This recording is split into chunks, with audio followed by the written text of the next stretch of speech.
we haven't talked to anyone that has had the pitch com and going back. Do you have the preference of the pitch com versus the old fashioned put the fingers down? I would say I would say no. Like I don't like the wrist one, Hmm. but we had one that was in our cap at Fresno State, and I did like that one because you don't have to like look away or look. You don't have to look down. You don't have to wait to get the sign. It's kind of like so you make your pitch, you get that ball back, you can walk around the rubber, you get that fastball in, and then you get on the mound and it's go time. Rather than you have to slow the game down a little bit more when you're getting with the signs, which isn't a problem. It's just that it's a little different. He gets it high in the air. Left field. This one's got a chance. And let's go on a cowhide.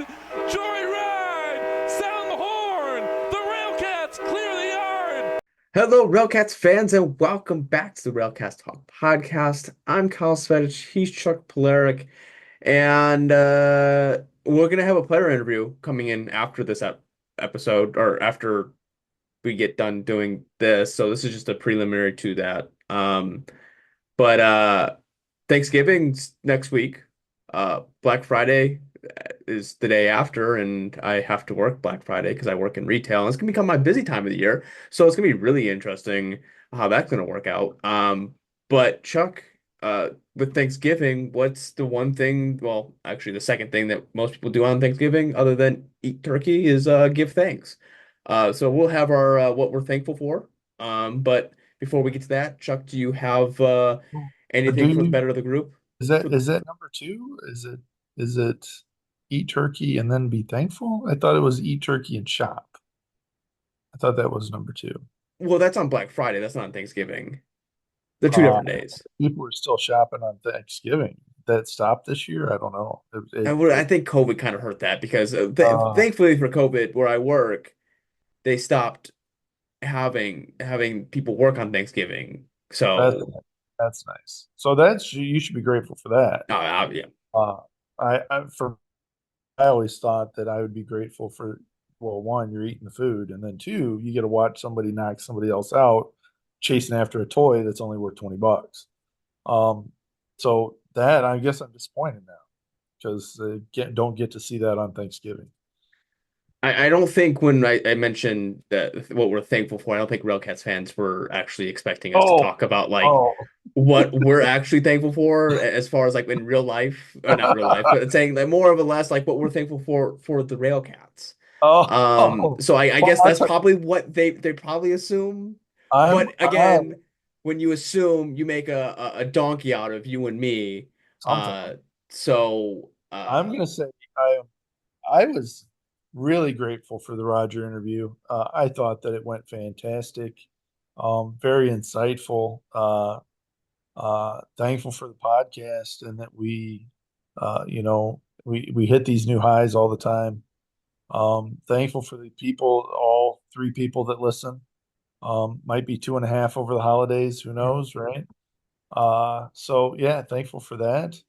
Um, and speaking of Roger, one of the things that he mentioned was the cost of building the stadium. And I was thinking that if somebody could guess what the cost of building the stadium is uh, before we roll out that interview, that I would give them a 2003 inaugural home season pin. So if somebody can post down what they think that it costs to build the steel yard, whoever's closest without going over, we'll do it. Uh, game show style. Hey, get yourself a pin. As long as it's not Keith, because I don't want him to get all of the good stuff. So that means be paying attention. Now, the interview is going to come out in three separate parts, and then at the end, it'll come out like as one big part. I figured that most people didn't want to listen to. It ended up being like an hour and 49-minute conversation, just flat out. So it'll be broken up into two separate 30 minutes and a 45-minute portion of the interview. And then once those are all out the next week or whatever, it's going to just be the full one. So that way, if you want to, you can just listen in a whole instead of all the breaking up portions of it. So a couple things that I'm thankful for. This is going on not quite 3 years of like the podcast itself, but going on its fourth year of covering the RailCats. So I'm thankful that I still have the opportunity that the one, my wife, I have to thank her, that she, I'm taking time away from her, and especially with my new schedule, I only have so many hours that I have during the course of the week to spend with her, and she's I, graciously. I have it on good authority that she's also thankful for the podcast for taking you away for those moments so that she could have some peace and quiet. Probably. I'm still thankful that the RailCats and the American Association still allow the podcast to happen. Not saying that they would come and shut it down, as it's a free country and you can do majority like you want. But yet again, sometimes if people the big dog comes in and shuts down, they can do that if they want to, on that front of it. Thankful again for Roger, he is jumping on, and thankful for Joe, Anthony, everyone that's a part of the Railcats to keep the city of Gary to keep the Railcats live, and Mayor Melton doing improvements to the stadium. I'm just really thankful that we have a baseball team close enough that encompasses the region as a whole, that's professional level, that is affordable, that we can all go to and enjoy and experience baseball that's the same as what you would get with the bigger leaguers, but a little bit different, more of a hometown style feel to it. I'm thankful for you, Chuck, for jumping onto the podcast and being my co-host now, and setting up a couple things and building my confidence, because I do have sometimes a bit of a confidence issue, as we all like to know. That's why I come up with my own. I guess I'm thankful for Ryan, Ryan, my keep us on track. Ryan keeping us on track, supposedly. I mean, there's a lot of things, thankful for the fans, the fans that not even just support the Railcast, but support the podcast. It would be really easy for me that first year where I was only averaging one or two people. I mean, I would averaging one view, and that one view was me just making sure everything worked out perfectly fine. Until Paulie caught on, and then the rest of the Rowdy. Railcats Cowbell crew jumped on and they started supporting the podcast. So like without the fans, obviously, and there is a need and a want for it. So I'm thankful that you guys still support the podcast, and I'm allowed to continue doing it and hopefully giving you the content that you want, but what the Railcats deserve as well, on that front of it. So there's a lot of things to be thankful for. Just not outside of deep fried turkey, which I don't get this year because, yeah, I'm disappointed. But that's nor there nor on that portion of it. There is. Speaking of this, I did just get the text or the email that, let me look here. I do want to mention a few things if we can get this out here relatively quickly. If you haven't bought your season tickets yet, the RailCats are doing a 2025 family and individual passes. You get $25 in cat coins. Plus, if you call up and you talk to Alex directly, you'll save $15 by not having to pay the website fees. So that's a big plus, right? And then on December 12th, there's a Meet Santa and Rusty at the team store. Starting at 4 o'clock, you can go there and get you some hot dogs for free, uh, and some discounts. So that's fun, keeping it going. Um, so that's a couple of cool little nuggets. Couple things that the Railcats are doing. They are having a handful of players on, and they're doing the rapid fire questions with the Railcats. They're typically about 2 minutes long. I think they had Ethan Lopez on. I think they just had Jake Allgaier on, and they also have the top 10 plays of the year for the Railcats, on there as well, to keep your guys' content up. And I mean, I've been surprised this year with the amount of content that they have pushed out this year. This is the most that they have pushed out in at least a handful of years that I've been uh, doing covering the team. So I'm glad that they're doing that, because you guys do deserve that content. And I unfortunately would love to give you that content, but I do work 50 hours a week now, so it's kind of hard to do that as well. So the best I can do is Hey, we already knocked it out of the park. You know, it. We're like that player that every time he comes up to bat, hits a home run. You really can't get on him about not making it to the field on time, right? That's us. I mean, we interviewed Roger. Come on now. It's come on. Can't top that. So, hey, we're giving you the content. okay, Chuck, do you have any parting thoughts? Yeah, just not right now. Okay. Just not right now. All right. So Jaykob Acosta on the back half of this conversation here. So sit back and enjoy the conversation with Jacob. I think it was about 30-ish minutes. Get some good information with him. And so hopefully next year when you guys are asking for baseball from him, you actually know his name, other than calling him Benjamin Button. But here's that interview with Jacob. And we have a player interview today. Jaykob Acosta, how are we doing? I'm doing good. Thanks for having me. Thanks for joining us. I know you mentioned that you for working and you're in California, so you're in a 2-hour time difference than we are. How's your off season been like so far? It's been good. I kind of had a little break after my season, my college season, and then we hopped right back into the RailCats, and then I had a little break, but then kind of just like back to baseball kind of thing, back to throwing, make sure you feel good, stuff like that. Before we get into the RailCats and everything like that, you played.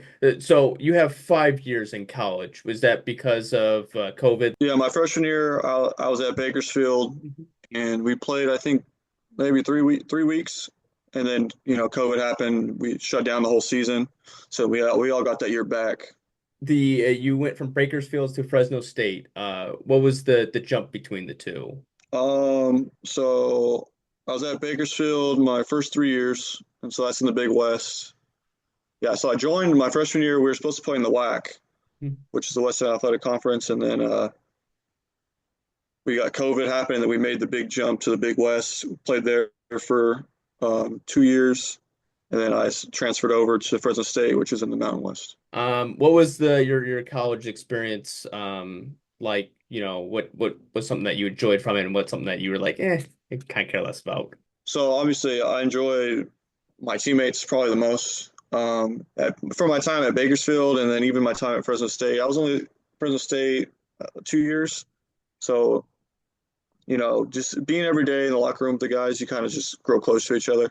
So it was tough, like making that jump from Bakersfield to Fresno State, because I didn't want to leave there's like some of my better friends. And I was like, hey guys, like I got to move on to Fresno State, and that was kind of tough. But I'm happy I did it. I really enjoyed it.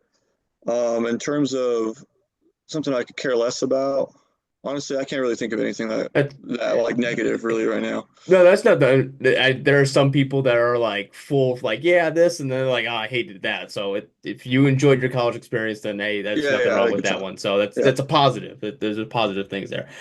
So after Fresno State, after you get done, you said you had a short break. What were the conversations, or I mean, how did stumbling across the RailCats come about? I mean, obviously, did you get in contact with Lamar, or did Lamar get in contact with you? How did that all transpire that ended you ultimately with Gary? So obviously in the season, and then you have the whole draft process and people in the draft, and then so I was trying to find somewhere to play like in between. So then the draft happens, and then after the draft, it's kind of people that don't get drafted. It's kind of like, oh, like I need a spot. So then teams fill up pretty like really quick. So like even independent ball, teams are full by that time. So I was working with my high school coach at the time. He has a good friend. His name's Bill Guyvet, and he was helping me out, reaching out to some independent teams, different leagues. I had interest from a few teams, and then it was kind of just like, okay, like we're looking to clear a spot. We don't have it right now. And then it kind of just happened to where Lamar calls me on what was it, a Friday, and he's like, hey, we got a spot for you. Can you fly out in the morning? So I flew out that Saturday, I want to say, or maybe Sunday. Got there. I think they were playing Cleburne, and then I signed my contract, and I was on the way to what, Lake Bottom? Is that what it is? Oh, Lake Country. Yeah, Lake Country. I was in Yep. Lake Country that next day, suited up, like quick. We should change the name to Lake Bottom though. I like Yeah, that. I like that one. That's a good one. It's a good one for there. So speaking of Lake Country, you made your RailCats debut on August 21st. You pitched one inning. You struck out two in that one inning. Is there anything that you remember from that debut? I remember. So I got hot. I want to say like middle of the game, like maybe the fourth inning maybe. And I was like, okay, like we're getting ready to go in. And he sat me down and got who did he get up? I forget. He got someone else up, and they went in the game. I was like, okay, well maybe I won't get in this game. I'll get in maybe next game.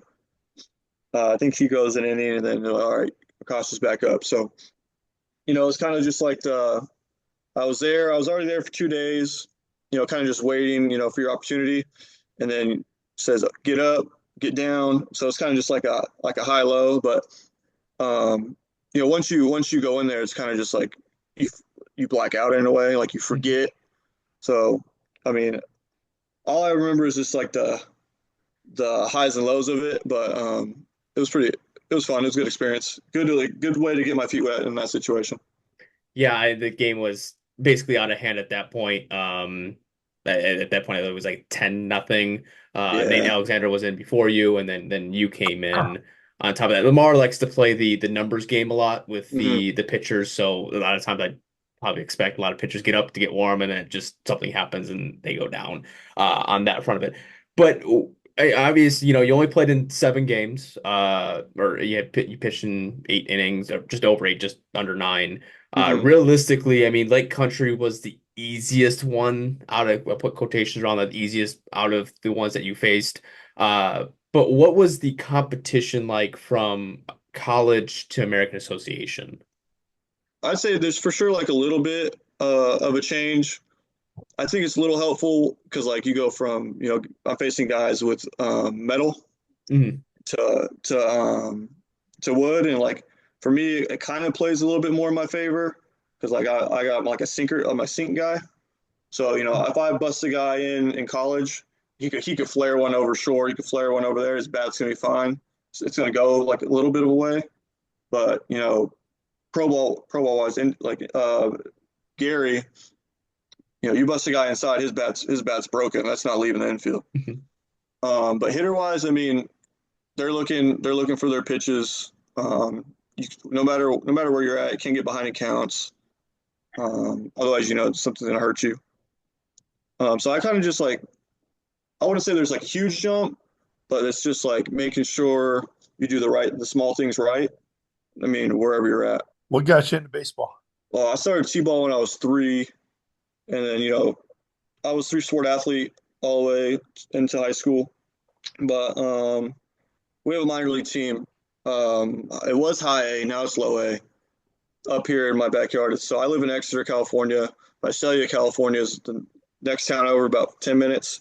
So I grew up going to those games, watching those guys. We had like Scherzer come through, Bauer came through, Jake Lamb, Jazz Chisholm, those guys. So I love ever since like watching those like future big leaguers play. I kind of just fell in love with it. I just love baseball forever.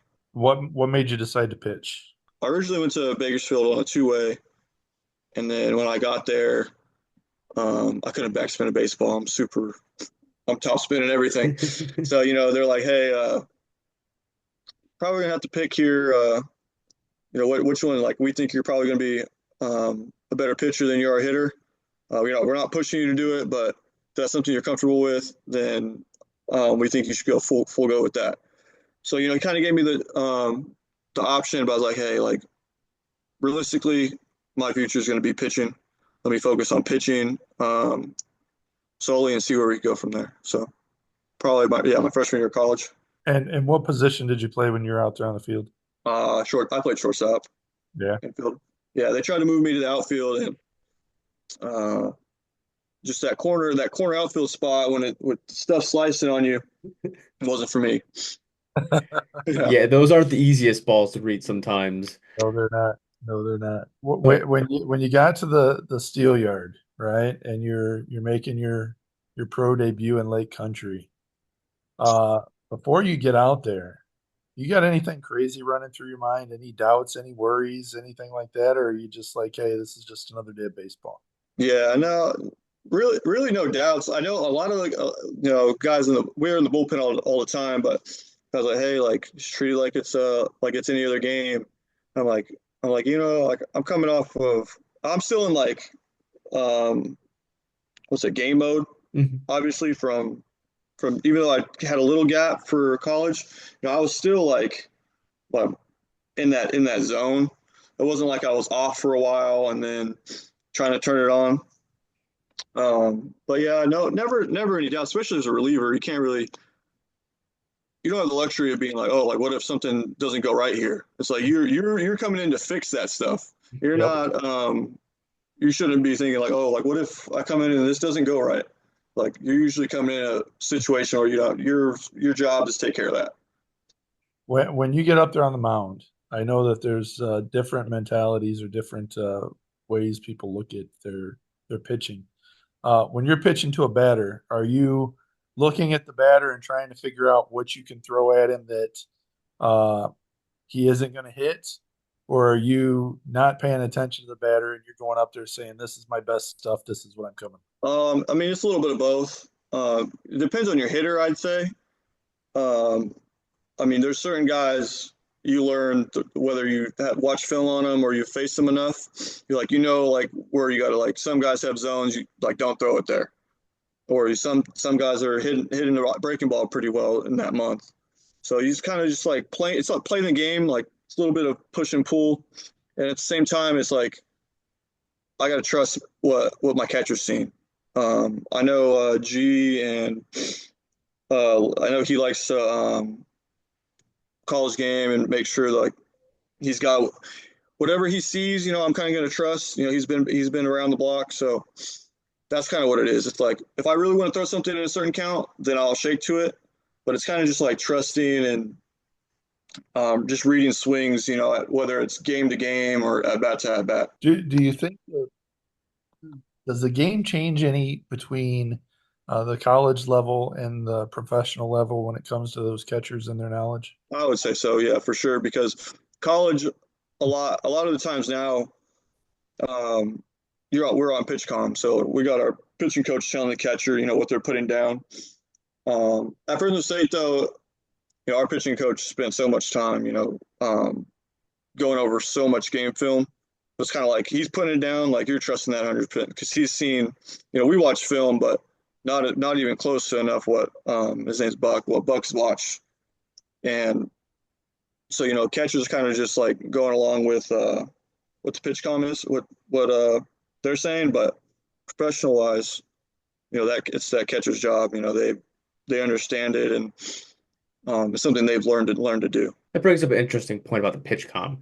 So, did you use in your 5 years in college? Did you use pitch com your entire 5 years, or No, was it's it like more? my last two. Last two. Okay. So I'm guessing it wasn't a big shell shock when you went into Gary and they went back down to the fingers instead of being there in your ear. No, but surprisingly, it was kind of like, okay, I'm not getting my pitch to my wrist. It was kind of like a little bit. I was like, okay, like I remember this because it was 2 years, but I was like, okay, like this is what it is. It was kind of funny. We haven't talked to anyone that has had the pitch com and going back. Do you have the preference of the pitch com versus the old fashioned put the fingers down?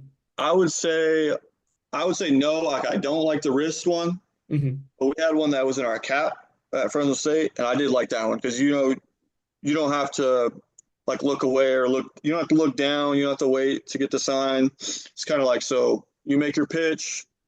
You get that ball back. You can walk around the rubber. You get that fastball in. and then you get on the mound and it's go time.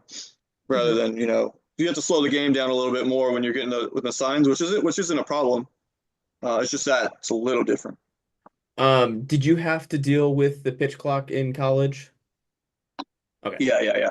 I was just That I know was that they started trickling some of that stuff down. So, uh, does the pitch clock does it help you stay in a rhythm, or how does your approach with the pitch clock? pitch clock. I kind of like I don't pay too much mind to it. Um, I mean, it's there kind of just to keep the game along. That way, there's no like long. Hmm. Well, who's the like Pedro? Was it Pedro Baez, the Dodgers guy, who would Yeah. take like a minute in between? It's kind of stuff like that. Um, but in the scheme of things, like it's usually you got plenty of time to kind of just go. There's no like necessarily a rhythm to it. Kind of just go as you feel. I know you mentioned you're a sinker ball kind of guy. What other pitches are in your rotation that you use? Yeah, so I'll go two seam, four seam, um, and then slider change.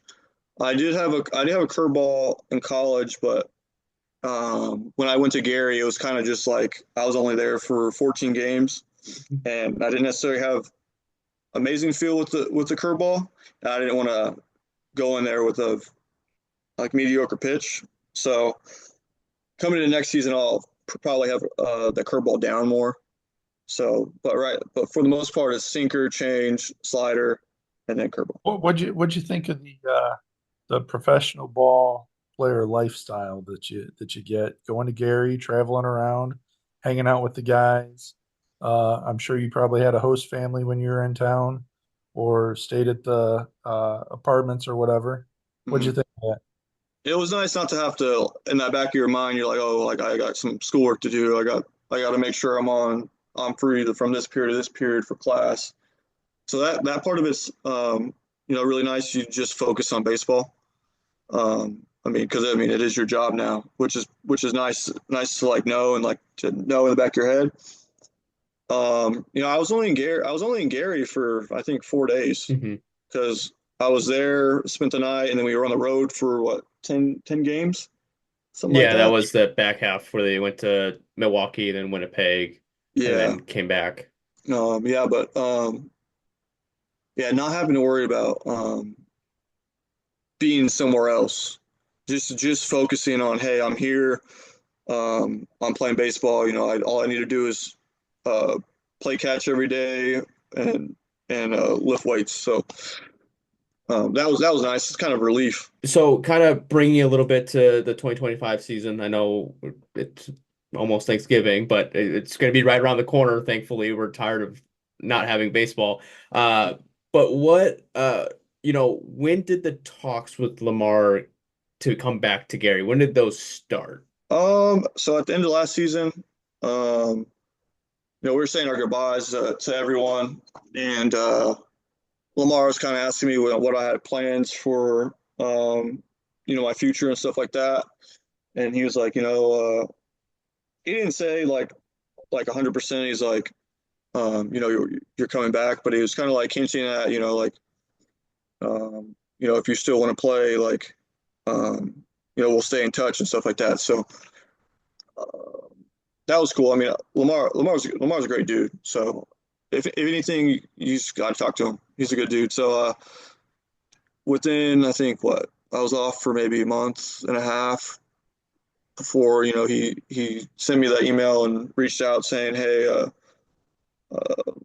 like we want to offer you a contract and stuff like that. So it was fairly quick after the end of the season, he was kind of hinting at it, and then probably a month and a half later, he sends the contract for this upcoming season.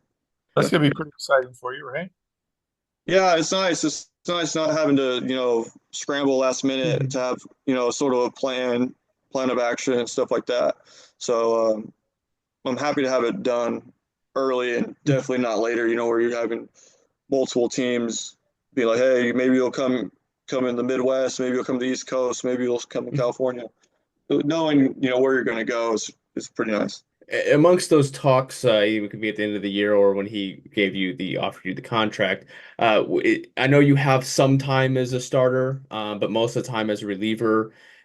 Is there been talks about the role that you might potentially take with Gary this year? And is there a couple things that he might have mentioned you to maybe work on, or you want to improve yourself in the off season?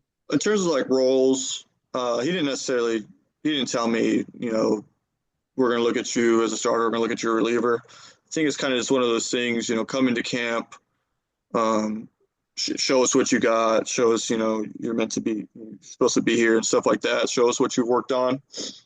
Um, and, for me, it's kind of just,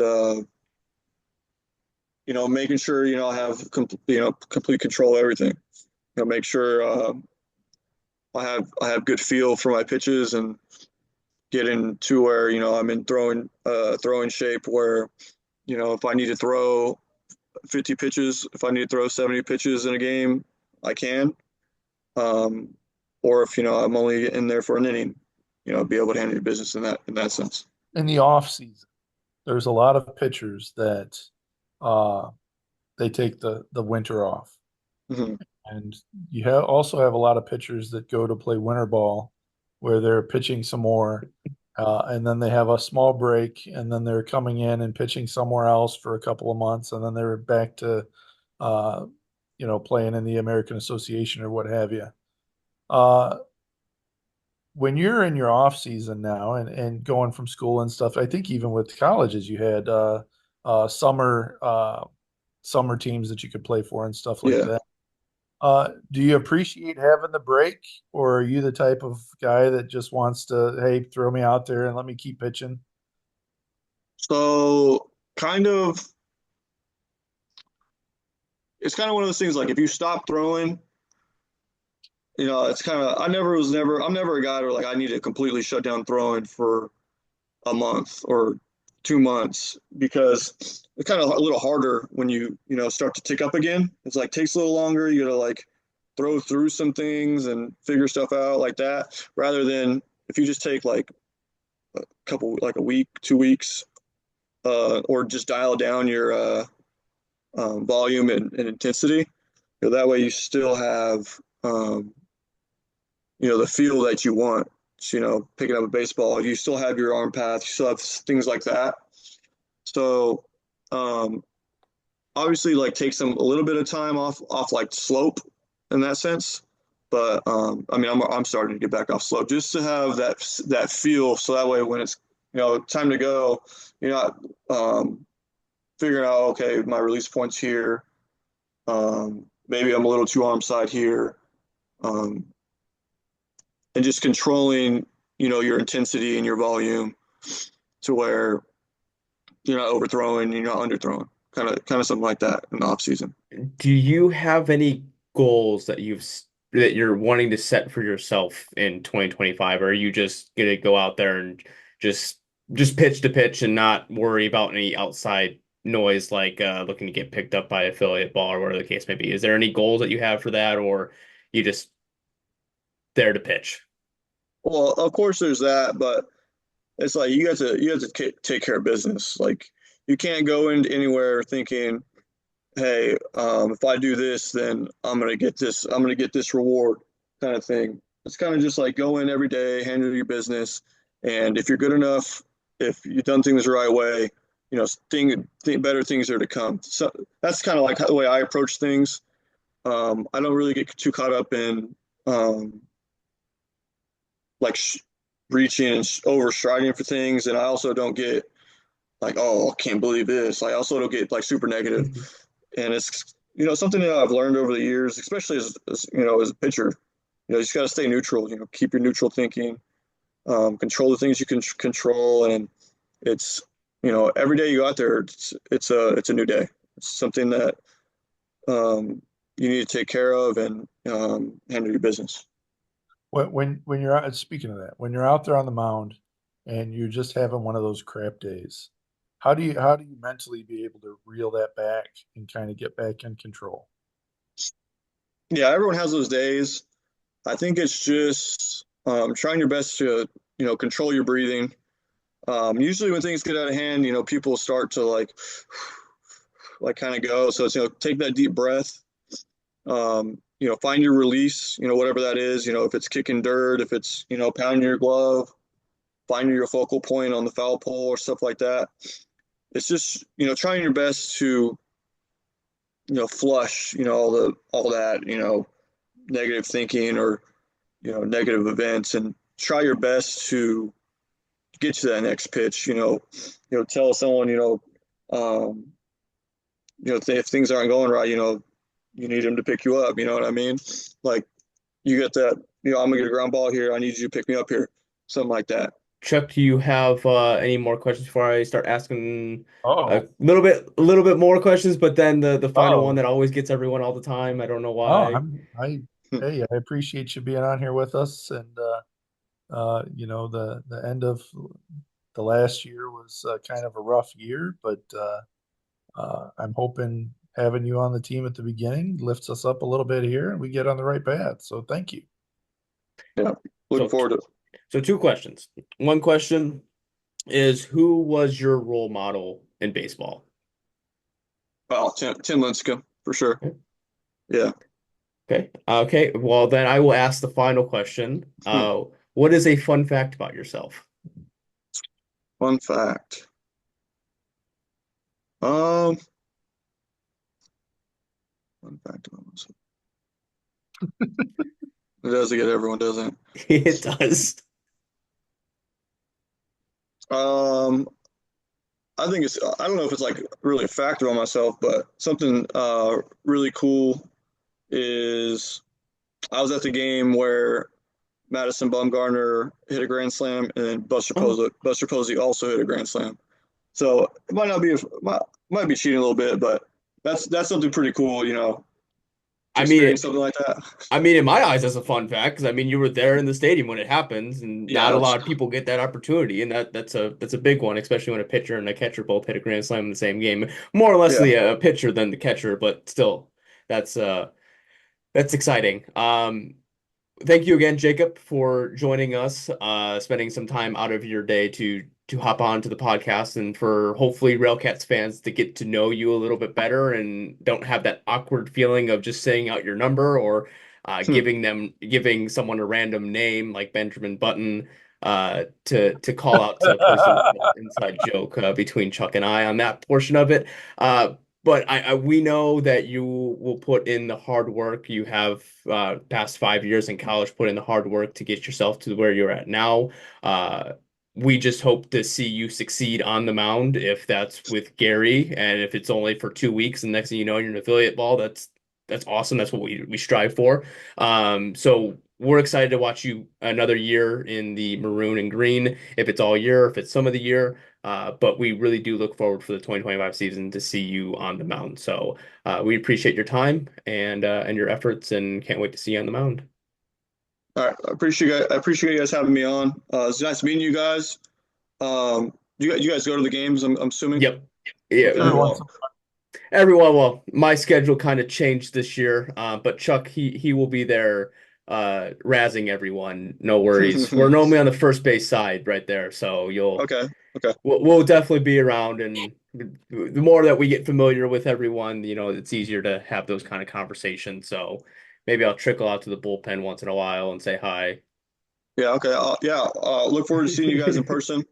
Yeah, I was a host family last year. We had Geo and LG. Okay, And nice. I think I made 49 games last year at home out of the 50. So had shoulder surgery, and the day that I had shoulder surgery, I still showed up to the game. I was numbed up, so it was okay. So yeah, we're typically razzing whoever's at first base, sitting there next to the away team, giving them a hard time. Perfect. All the fun stuff. So Yep. Well, like I said, we're looking forward to it, and we'll catch you on the flip side. All right, thank you. appreciate you guys. The 0-2. Swing and a miss, strike three. Wrap this one up in green and